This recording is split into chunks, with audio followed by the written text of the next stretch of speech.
Good day, respect teacher, school administrator, and fellow students. I am Jerry Gomutya, Section 1E33B, second year college.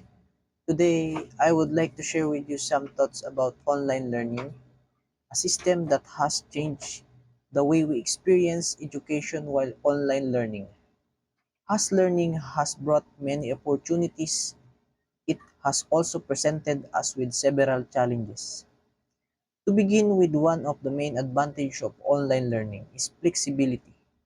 Because students can study at their own pace, they are able to manage their time more effectively with just a stable internet connection.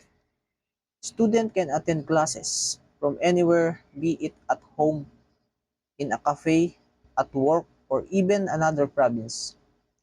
This kind of accessibility makes learning more inclusive, especially for those living far from school. I would suggest some way to improve the quality of education in upcoming school year. It is important to gather feedback from both students and teachers regarding their experience with online and face-to-face learning. For example, conducting a school-wide survey can help administration identify what teaching strategies were effective and what areas need improvement. If a student report difficulty accessing learning materials due to poor internet connectivity, then the school may consider printing modular lesson or providing offline digital content.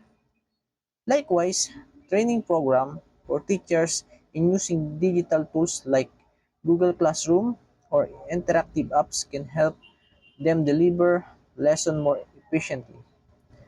By using real data addressing real issue, the school can design a more learner-centered and inclusive education plan ensuring that every student receive quality education regardless of their situation.